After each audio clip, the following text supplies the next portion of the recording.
Hey students and parents and family members and staff of Glooscap School. This is Lawson. You may have seen him before. He's staying home while Marley goes out to buy their Valentines, right? Mm-hmm. He's going to just play. He might come in and out of the shot. I can't guarantee he won't. But he's going to play Lego while I make this video, right? Yeah. Okay, off you go, buddy. All right.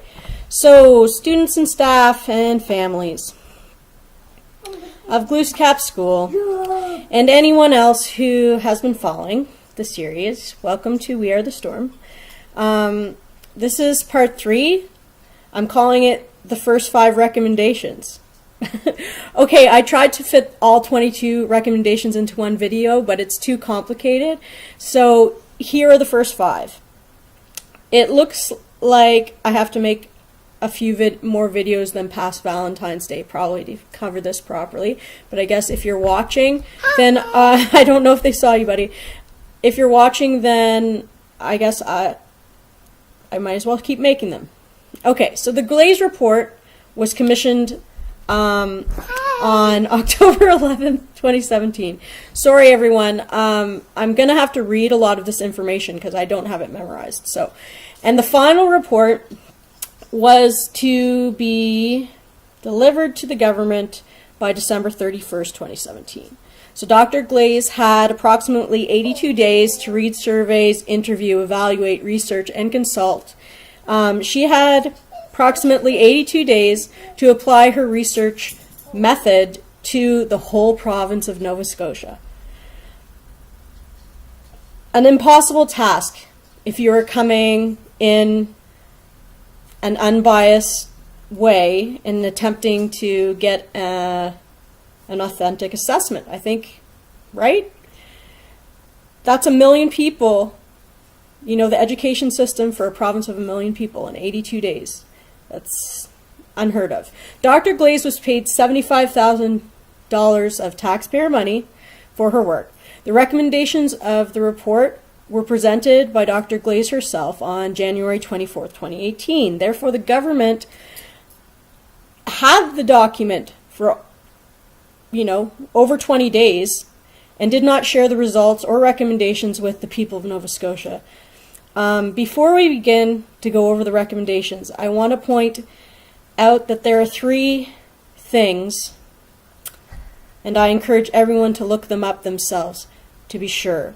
But 1, the research methods used by Dr. Glaze to determine her findings are not very sound and would most likely be rejected by peer review, meaning that other experts in the field would most likely need much more research and data before they could agree with her findings. Number 2, many of the changes in Dr. Glaze's report will require changes to not only the Teachers Collective Bargaining Act, but also the Teachers Provincial Agreement and the Education Act. That is going to take a lot of time, and time, as they say, is money. A lot of money. And number 3, that Dr. Glaze herself said that the recommendations should not be cherry-picked, that all 22 recommendations, just look, buddy, because Mummy's got to do this video, okay? That all 22 recommendations must be followed through with. The government announced less than 24 hours later that they would act on the whole report. That's what she wanted. But they said they'll begin with the 11 priorities.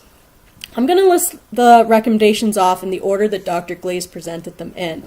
I will let you know which ones that the government has made a priority and which ones they're putting on the back burner, because I'm worried that the ones on the back burner, they're never going to revisit those. Nature of the beast, so to speak. Okay, so recommendation number 1. You ready to learn about recommendation number 1? Mm-hmm.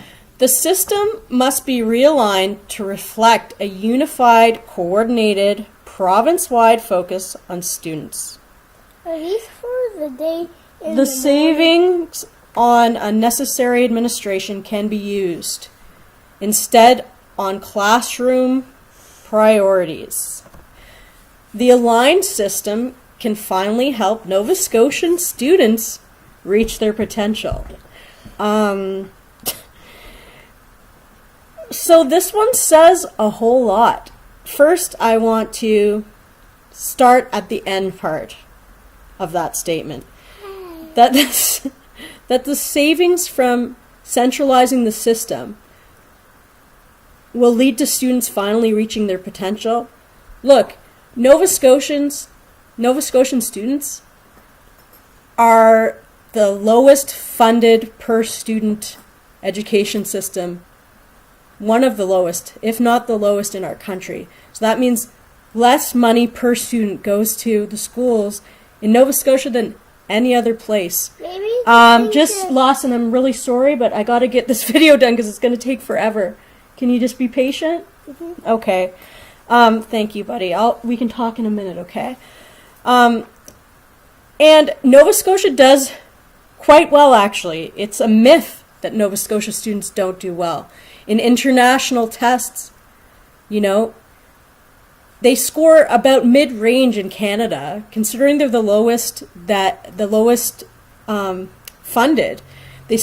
They score about mid-range in Canada out of all the provinces, and Canada scores very well internationally. So Nova Scotia, if you balanced it all out, they actually score higher than countries like the United States, like the UK. Interesting, right? But yet they're trying to tell us that that it's a crisis and our students are failing. Why are they trying to tell us that? The other part of this recommendation that bugs me is, who's to say that there will be any savings at all from centralizing and getting rid of all the school boards? We don't know that. And in fact, other provinces that have tried to do this, they don't save any money. It actually costs them money. And also, who gets to decide what the classroom priorities are? Do the teachers in those classrooms get to decide what the classroom priorities are? Recommendation 1 is divided up into 6 parts. Recommendation 1A states that the 7 governing elected regional school boards should be eliminated, and the CSAP will remain. That's the French board. So 7 of the English school boards will be eliminated, and the French board will stay. This is one of the top priorities of the government. They want to unify the system by dissolving elected regional school boards and create one provincial advisory council. This is problematic for many reasons. 1, how they dissolve something that was democratically elected? People voted those school boards in. How can they just dissolve them? Number 2, what happens to the community voice? Imagine you are from, I don't know, well, somewhere I used to teach. Imagine you're from Cornwallis Park and your kids go to Clark Rutherford. Awesome school. Hello to all the staff there. And you've been fighting to keep your school open for years. And all of a sudden they announced they're closing your school. Clark Rutherford, sorry, we're closing your school. There will be no school board to call anymore. You will have to call someone in Halifax who has never even been to Cornwallis and has no idea what the school means to that community. That's a huge problem. And rural schools, rural areas should be concerned. They've also announced that they will pay the school board members until the end of their term, which is 2020. I, for one, am happy to hear that the government is standing by a financial obligation that it has committed to. I really hope that they continue to do that for other working people of Nova Scotia, that they have made such commitments to. That would be a change. But if they are going to pay them until 2020, go play with your Lego, bud, please. If they are going to pay them till 2020, then perhaps they can let hindsight be 2020, so to speak, and take their time to implement the rest of their recommendations too. So for the record, move recommendation 1A to the government's immediate action side. They want to act on that right away. Recommendation 1B. Enhance the local voice with the creation of a vibrant school advisory council, or the SAC, for all schools or family of schools in the province with enhanced influence, including regular quarterly meetings and progress updates and accountability sessions, and an annual meeting with the minister. So if we think about it, so the AVRSB has 7 SACs. I'm not really sure how many there are in the whole province, but let's say each board has 7. Right? That would be 49 SACs in the English boards, and then 7 more for the French board, and that would be 56. That's 56 ministers with meetings with the minister. So at least he'll be busy and earning his money, I guess, meeting with these SACs. When they say an enhanced local voice, what does that mean? Who are the people on the SACs? I can tell you that the Minister Churchill sent a memo saying he is having a meeting with randomly chosen members of existing SACs to go over the Glaze report with them and talk about their enhanced local voices and how they're going to make their SACs vibrant. That meeting is happening tomorrow. Why is the meeting for randomly selected members of the SAC? Why isn't it for every member of the SACs? Maybe because he doesn't want the teacher/principal members of the SACs coming.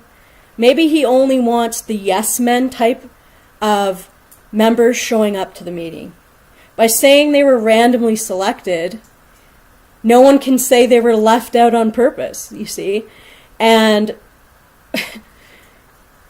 you know, does he mean that all of the members of the SACs from across the province were put into that, like, sorting hat on the whiteboard and randomly selected? I don't think so. I think these members were handpicked for a reason. And if they are all handpicked in the pocket of the minister, then somehow their local voices are enhanced by his sort of like auto-tuner. Don't you think? Like, recommendation 1B is a priority to the government. Recommendation 1C. Ensure the voice of the Mi'kmaq and African Nova Scotians is heard at the ministerial level. The Council on Mi'kmaq Education and the Council on African Canadian Education must have enhanced roles, providing policy counsel to the minister. So that's recommendation 1C. This recommendation is a priority to the government. That sounds fantastic. My question is, why is this something that has to be legislated? It's 2018. The minister should be seeking counsel from these groups without having this written down in legislation. But they must be serious about it, right?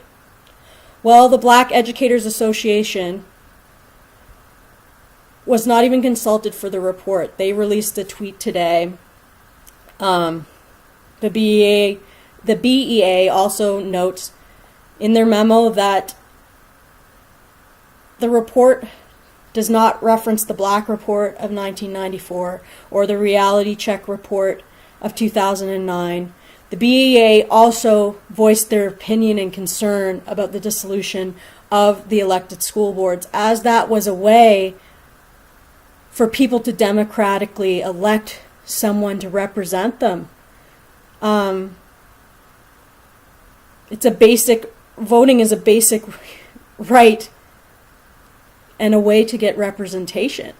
And to just eliminate elective boards is, of course, not a good way to follow that recommendation anyway. How seriously do you take this government when they say they want any voices other than their own to be heard? Recommendation 1D. Love that band, 1D. The role of the superintendents, now referred to as regional executive directors, how very businesslike, of education is enhanced as leaders of education in their regions, responsible and accountable for student achievement, reporting directly to the Minister of the EECD, overseeing regional offices, and key to the success of school advisory councils in their regions. Recommendation 1D is a priority to the government. Now, the key word to me in this recommendation is accountable. All students and parents and family members, every time they say accountable in these reports,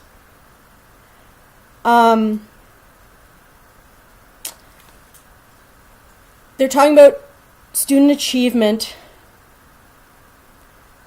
will be tied to standardized testing. They'll rely heavily on the result of standardized tests. Why is this important? Well, standardized tests don't measure potential, and they don't measure intelligence. They don't measure creativity. They don't measure critical thinking. What will happen is they will measure how well a student has been taught to the test, which is what teachers will have to do if their teaching quality is measured on the results of those tests, or worse, that their job depends on how well their students do on those tests. Every day at school will be spent learning how to do well on those tests. Critical thinking, out the door. Right? Why would a government, especially one like this one, why would a government really want a group of its citizens not to think critically? Thinking critically will be made irrelevant, and fitting a mold will be all the rage. This is a key step in creating a business model in the education world, which we talked about yesterday is their goal. I will explain in future videos where this idea comes from and why it is so very dangerous. Recommendation 1E states the existing 7 regional administration offices continue under the leadership of regional executive directors of education with these areas of focus: implementing provincial policies and programs, day-to-day operations, and most importantly, focusing on student learning and achievement. Core systems, and put them in each building that the school boards exist in now. So AVRSB might have, payroll or human resources or something for the whole province. They'll continue to spend the money to pay the rent and the utilities of all those school board facilities and give each school board a department. So if this is the case, how will the dreaded snow days be called?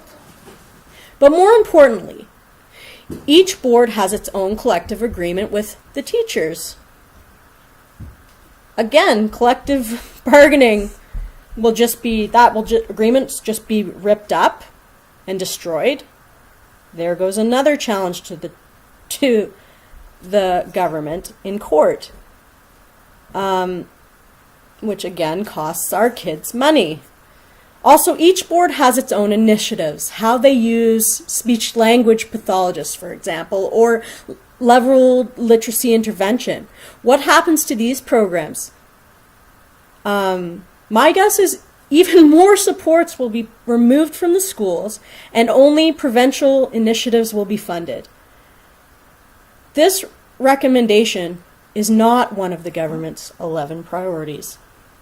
Recommendation 1F. The department should review the role and responsibilities of the regional education officers, or REOs, in light of these changes. Well, I don't really know what an REO is, so maybe reviewing their role might be important. This recommendation is not one of the government's 11 priorities, though. Recommendation 2. Maintain the CSAP Provincial Board. The structure of, I'm going to try to say this, excuse me to all of my francophone friends. The structure of the Conseil Scolaire Acadien Provincial is unique and demands a unique relationship with the system. This is one of the government's 11 priorities. Do you know what? I agree. I think the CSAP does have a unique relationship and demands a unique relationship with the system. But I also think that AVRSB does, and HRSB, South Shore, Chignecto, Tri-County, Cape Breton, Victoria, the Strait School Boards, they too have a unique situation, and they too should maintain their autonomy. That's my opinion. Take it or leave it. Recommendation number 3. Move teaching support specialists like literacy and math mentors out of regional office 4 days a week. So 4 days a week they'll be in schools. And then on the 5th day, they can use that to, collaborate with other mentors and prep and prepare and plan. This is one of the government's 11 priorities. Do you know what? I think this one's great too. 20% prep is a wonderful idea and should be extended to all classroom teachers, specialist teachers, resource teachers, any teacher. If you're going to give 20% to one teacher, why not give 20% to all the teachers? Recommendation number 4. Encourage cross-fertilization between the department and schools in classroom teachers to fill 50% of the EECD curriculum positions and deploy department staff into the system. So they want classroom teachers to move from the classroom to the department curriculum positions every 2 to 3 years. This is one of the government's 11 priorities. According to them, they want to find ways to exchange staff between the Department of Education and early childhood and schools. So classroom teachers would have more input on curriculum. I think that that's so interesting that they think that this change would add to the classroom's teachers' input on curriculum. What I'd love to see is if we go in for 2 to 3 years, let's bring some of them out and put them in the classroom. When I read this one, I laughed out loud. I thought, if only the Minister of Education was qualified to teach. He could come and work my job as a resource/behavior resource teacher in a rural Nova Scotia school for 2 to 3 years. That recommendation is a major priority for me. I guarantee you he'd be marching around Province House in the snowstorm before the end of the week. So let's think about that one. Recommendation number 5, make all schools wraparound facilities where students and families can promptly access support from any government department. Not just education, but also supports from mental health professionals, healthcare providers, justice, family services, and so on. They've been talking about doing this one since the 80s, I think, a long time. This is a wonderful idea. Of course, it would require the government hiring more mental health clinicians and doctors and other professionals. We know how successful they are at that. Oh, and by the way, this wonderful recommendation is not one of the 11 recommendations that are the priority to the government. I hope it is becoming clearer to you, as it did for me by the time I got to number 5, that none of their priorities are going to help the students of Nova Scotia. So we're going to stop this video here, take a little break, as I need to go and do some deep breathing, which you may have to do as well. I might make another video tonight because I want to get this information out there so that you can start to think about coming and signing the petition if you want, or coming and filling out the on the website and sending a letter to your MLA or meeting with your MLA. So I might make another one tonight, but Lawson, he's been very patient, so I'm going to go and start to build some Lego with him. I'll see you in a couple of hours. Okay, thanks, Nova Scotia. See you soon.